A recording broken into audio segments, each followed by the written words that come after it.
this is Air-crete. We've are doing a workshop with Dome Gaia, and they are here for the week to teach us how to build these houses. And this is all Air-crete. So basically they are foam blocks that are created by injecting high pressure air and soap into concrete. And what it does is it takes the concrete and it fills it up with air, which makes the bricks very light. Oh, yeah, even I can just hold that. Yeah, like they're nothing. extremely light. You could hold them with one hand, and you could also cut them with a handsaw in comparison to how hard a regular brick is. So what we're doing here is we have a technique that is really innovative.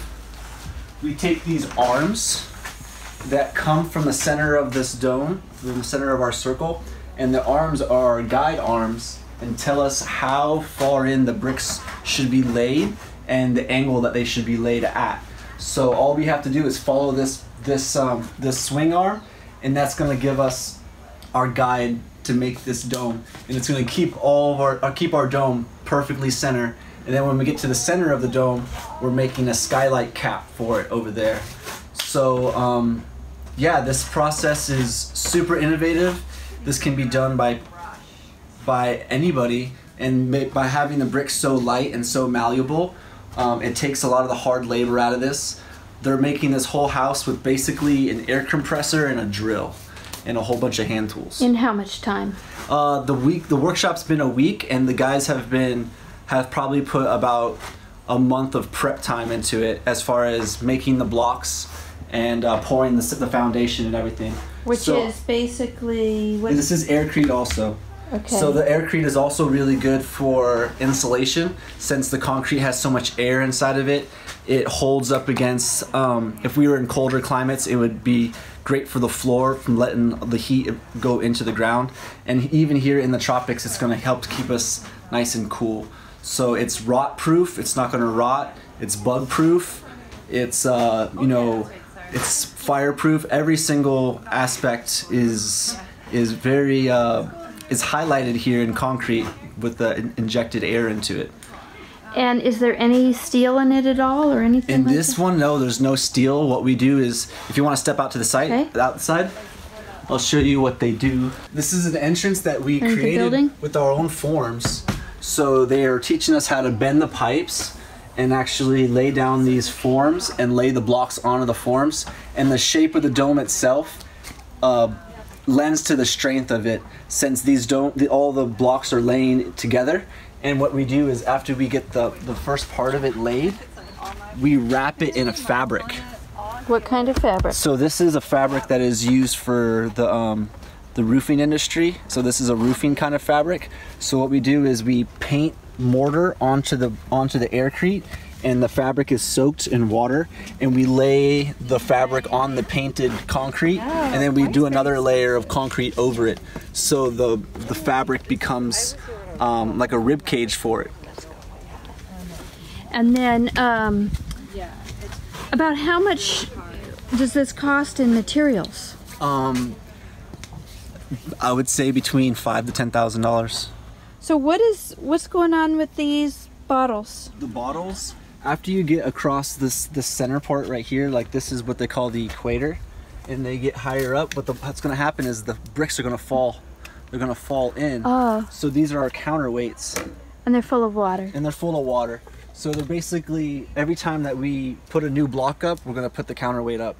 Block up, counterweight, and it's going to hold it in place until it dries. And then what we do is we just come over here with a scraper, and we scrape off all the corners that are going to stick out. And you could just do it with just a putty knife. Like a plaster too. Like a plaster. You're going to scrape it all nice and nice. And then you could you put your mortar over it and fill in all the holes, and then put the cloth over it, and then put a whole nother layer of plaster on top of that. And then that will make it nice and watertight and give it a nice coat, nice finish on it, and then you can add your color to it from there. And when I look at the base, is there any kind of like a hurricane hook that will go in there? So what we did is, as we laid the brick down, we laid the brick into on the lip of the foundation, and we wrapped the base of this fabric around the foundation itself, so they're actually just fused together. Okay. So we're not using a lot of metal in here. This is a different kind of build, and it's kind of held to, the strength is coming from the structure, and then also, since this doesn't have lips, there isn't a pull that from wind like you would get from hurricanes. How about the door? The wind, yeah, but it's also going to have a wall in front of it. It's going to be a door. Oh, okay. So this is going to be then closed. I see you're doing something here flat. This is the molds. These are how we make the bricks. This is how you make the bricks? Yep. Oh, and then you just cut them up. You just cut them. So we pour this. It's probably still wet. No, these aren't wet. So we pour them, and then we put these slices in them. We slice them up. Yeah, we're making all of our own bricks, and then we cut the bricks specific for the wall. So what they're doing here is they get their measurement, and they figure out what the angle of the brick's going to be, and they just change as you get higher up. They become more triangular. So we're learning as we go, but it's really something. I mean, the basic thing is around that compass. You know, you make a circle for the foundation. You dig it in. You dig it in like a footer. You dig it in like a footer, and you make your foundation. And once you have that center compass inside of that, and you set up that guide that shows you where the bricks are going to be nice and square, you're basically working around and around and around that pattern, and it's very simple. And then also, as far as like being able to mold it, how we did it as far as putting that other window in, we basically stuck a screw inside of it, took a piece of string, drew a circle, took a handsaw, cut a circle out, and then we casted the circle on the side in a form that we made here. Let it dry for a day, took that big form and put it straight into the wall, and then actually just adhesed it into the wall. And you can't do that in regular construction by yourself. And this will make a great ag building. This would be fantastic for ag buildings. I mean, this is going to be a safe place for people to go whenever the storms come, which we don't have right now. Right. So this has been built basically by 30 unskilled labor. We're following this young man, Gabe. I think he's about 21 years old right now, and he's been Hajar's apprentice and has been following Hajar around for the last few years and just learning everything about this. And he's our build instructor right now. He's just non-stop, super full of passion. It's just a wealth of information, and it's really exciting to see somebody so young already taking it and just adopting it. And he's an air-crete builder. Like, that's what he's being emerged at. This is Gabe. Gabe is part of Dome Gaia, and he is basically like the juice behind it right now. Him and Hajar are like the Batman and Robin of this new doing technique. The training. When you're doing the soap, what's the ratio of the soap to water to concrete? Okay, so the mixture that we do, it's formulated for a 94-pound bag of Portland cement. So we use a 94-pound bag of Portland cement. We use 7 gallons of water, and then we add foam until it brings the entire mixture up to 55 gallons. Wow, what kind of... Oh, sorry, not 55, but 50. So what kind of soap foam do you use? It's made with 7th generation dish liquid, and the main ingredient in it, the main ingredient that's important for foaming, is sodium lauryl sulfate. And so 7th generation has it, so we use it. So it's looking really smooth, and like, do you go other places in the world besides Hawaii for this? Yeah, actually, this is our 5th workshop that we've done. The first one was in Mexico, and then we had 2 on the Big Island, and then we've had 1 in Washington. And where are you going next? To the Philippines. To the Philippines. And then we have 2 in Mexico, and 1 in December and 1 in January. What kind of fabric goes into this? It's a polyester reinforcing fabric. It's made by a company called APOC, and it's stitch bonded, and it's real strong, basically. And is it like fiberglassed on, or it's plastered on? Or? It's plastered on, yeah. So it's kind of like we put it on sort of with a stucco coat.